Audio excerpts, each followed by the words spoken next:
Incredibly, I now believe that Razer produces some of the best mice you can buy today. I know, I can't believe it either. They're constantly improving their products with each new release featuring changes as a result from customer feedback. And they also contain some amazing and practical features which aren't just gimmicks. But which Razer gaming mouse is the best? Well, I'm going to take a look at all the Razer mice you can buy today and place them in a tier list to appeal to Zoomers. All of these Razer mice I have tested. I won't rate mice that I haven't tried. One of them I just can't afford to try. Let's begin. The first mice, I'm just going to do both of these at once, are the DEATHADDER V3 Pro and the Viper V2 Pro. Both of these are A tier, still great mice to buy, but the coating on them is a bit hit or miss for some people because it's very coarse. On the white one it does discolor as well because it literally feels like it's rubbing your skin off as you touch it, but they're both pretty good mice. The Viper V2 Pro actually ended up being and is one of my most used Razer mice ever. For some reason I really enjoyed using it. I think it was just because it's quite flat. But still, these are both well worth buying today. You can get increased polling rate with the hyper polling dongle as well. So yeah, they're both great mice, not the best, but they're still pretty decent. I am in the same area going to put the DEATHADDER V3 Smooth Touch in S, just because the coating is actually a pretty big drawback on the DEATHADDER V3. So for them to bring out a good version, a version with a good coating is a highlight, and it does sort of elevate this mouse a lot further. The next mouse I think is going to start, we're going to start looking at the weird naming scheme of Razer mice, and that is starting with the DEATHADDER V3 HYPERSPEED. Previously, HYPERSPEED mice have all had removable batteries. The Viper V3 HYPERSPEED removable battery, the BASILISK HYPERSPEED has a removable battery as well, and they're pretty much almost the same as the bigger versions. They're significantly cheaper and they are the same size. However, the DEATHADDER V3 HYPERSPEED does not have a removable battery. It is not the same size as the full-size version. It is a mini version as well, and it's not significantly cheaper than the full-size version. It is cheaper, but not significantly. It has a 3370 sensor, I believe, so not a terrible one, but it is a bit of an older one by Razer standards. I believe it's using optical switches as well, but it is just a peculiar mouse because it is a smaller version of a DEATHADDER V3, but also a few other significant areas stripped back as well. I do believe it is using better mouse feet as well with larger pads. But yeah, it's just a bit strange that this doesn't have a removable battery, but the other HYPERSPEED mice do. I'm going to put this in S tier because it's around $100 and it's still a pretty excellent mouse. Even though it's got an older sensor, it's not going to make you miss your shots. It's still worth going for. The next one is the Viper V3 HYPERSPEED. I might shuffle this down to it's either A or B. I haven't decided yet. I'll just put it in A for now. This one does have a removable battery. It's the same size as the Viper V3 Pro. It has mechanical switches and not optical. And it has a better sensor than a DEATHADDER V3 HYPERSPEED as well. The V3 HYPERSPEED, I believe, is using the Focus Pro, so the same one as the DEATHADDER V3 Pro and Viper V2 Pro. So you can see where everything goes a bit weird with some of these mice, because the naming scheme isn't consistent. I actually originally thought when I saw the DEATHADDER V3 Pro that it would have a removable battery and it would be like identical to the Viper V3 HYPERSPEED. But nope, it's not. It's significantly different internally. Still though, I'm going to put this in B just because of the removable battery. It's hard. Actually, I'm going to put it back up to A because it is a very affordable mouse. It's about $70. You're still getting fantastic Razer technology inside it as well. The build quality was really good. The weight, because of the battery, isn't the greatest, but you can get a AAA lithium battery and put it in a AA adapter, which will lower that weight a lot more. But it's a great affordable option, honestly, so it is worth going for. Next up is the Viper V3 Pro. This is going in the GOAT tier. It is a terrific mouse, and it's also a mouse that made me praise Synapse. I never thought I'd ever see the day. This mouse directly addressed a lot of issues with the previous Viper mouse. It also addresses and completely beats the Superlight in some of the Superlight's downfalls, mainly the mouse feet, because the mouse feet on the Viper V3 Pro is probably the best stock feet that I think I've seen on a gaming mouse. The scroll wheel has been improved as well. The coating's been improved, so both the black and the white one is using a smooth touch coating. Apparently the white one is amazing, so I'd recommend getting that.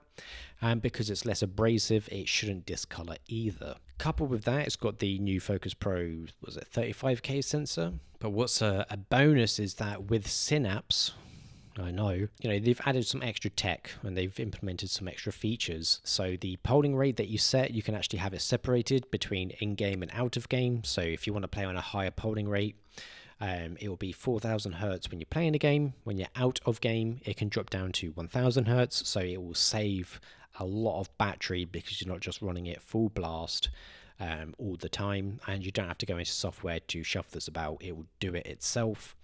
It's also got the sensor rotation technology, which means that you can actually change the orientation of the sensor depending on your placement on your mouse mat. A load of people have done loads of videos on this. It's a great piece of tech to be included. It will just make your swipes feel like a lot more consistent and in line with what you see in game. So overall, the technology in this is packing. The shape change, I'm not a big fan of because it made it more of like a claw grip mouse. But from the people that this mouse is designed for, there has been a lot of high praise for it.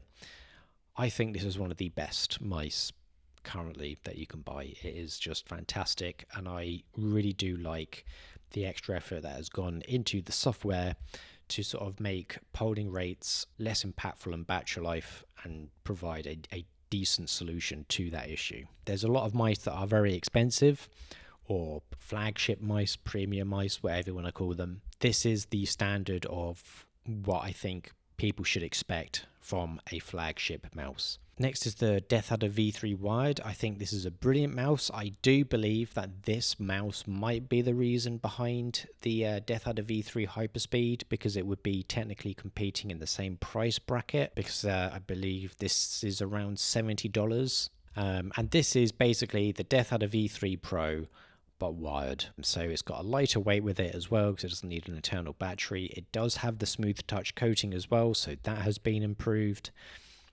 It doesn't have a white one, I believe, as of yet. There is a Faker edition, but I'm not quite sure what coating that one uses.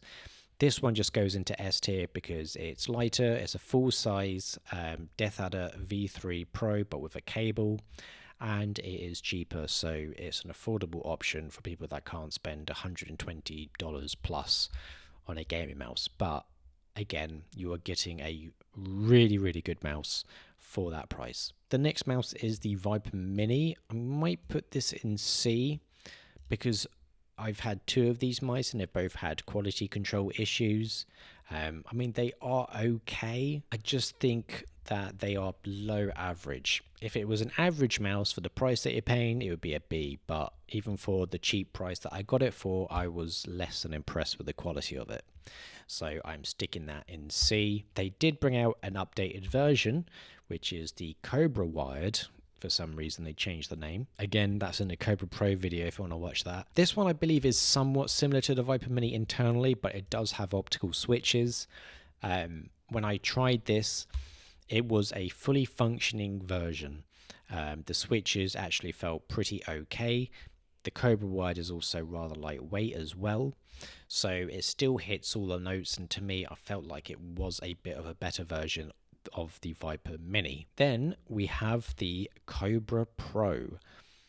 This one I am putting it in C tier. I reviewed this one and I wasn't particularly impressed with it. The main reason being is that I just didn't really, and I still don't really understand where it sits, because it's just, you might as well just get a Viper V2 Pro. I mean, it is a smaller version of the Viper V2 Pro, so it is technically a Viper Mini wireless that everybody wanted. Despite that label, I still just don't think it's a good mouse at all. The main reason why, for me, and this is like a big blasphemy for me, is that it has rubberized sides, which to me are a huge no-no, because if you have someone that doesn't want to rubberized sides, you know, there's nothing for them. It's not like they can rip them off. It's just best to go for the standard sides and then provide rubberized grips. But they haven't done that. They've just gone ahead and put in the rubberized sides, which I just don't like, and I feel like it was a massive mistake. It is still a bit of a chunky mouse as well, which I don't think is necessarily that much of a problem. So I think it was like maybe 84 grams. Let me just check. I was off. 77, so it's not that heavy, but I do remember it feeling actually heavier because of its smaller size. So the weight and the size profile kind of create like this bit of a weird mismatch between the two, where it just doesn't feel that comfortable in your hand. So yeah, for me it is a C tier mouse. Next up is the OROCHI V2. It's got a place in my heart, this one, because it's still at my desk at home. I use it as a backup mouse. Never changed the battery. I've had it for like 3 years now. It's an internal removable battery. It's got decent specifications. I think it's got like an 18,000 DPI sensor. I can't remember which model of a sensor it is now. Overall, self-contained unit. It's like a G305, but a bit more high spec. But I just still like it. As I'm comparing it to the rest of the mice in this list, it is going to be a C. And finally, my beloved, the Razer Basilisk V3 Pro. Every time I do a tier list, I always include this one, or I'm gonna keep on doing it in the future. And everyone gets mad because I rate it very highly. This mouse is great. It is a very sturdy, like, tank of a mouse. It's on my work desk all the time. I play games with it quite often.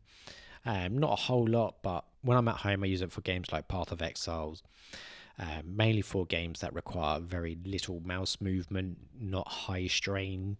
And I just love it still, but everybody chastises me for it. It's also a great work mouse as well. So then people don't sort of give me a load of abuse in the comments. I'm putting it in D tier. You've won. You've successfully scared me into submission. So yeah, that's my tier list of all the Razer mice that I've tried that you can buy today in a little tier, into a little list all together. These are all my personal opinions. I'm going to drop the Viper Mini down to D, just because the two that I had weren't properly functioning and these two were functioning. So overall, anything from A tier and above is definitely worth buying and are fantastic gaming mice. It's very surprising to see how much Razer has improved recently, and the fact that they regularly respond to community feedback and make adjustments to their mice. Like, as an example, them just bringing out a DeathAdder V3 Smooth Touch, just because a lot of people just didn't like the standard DeathAdder V3 coating. Like, we'll just bring out a mouse that has the a smoother coating as a response. So these kind of things are all like really good. So yeah, that's my tier list. I hope you enjoyed the video. If you disagree, let me know in the comments and I'll cry.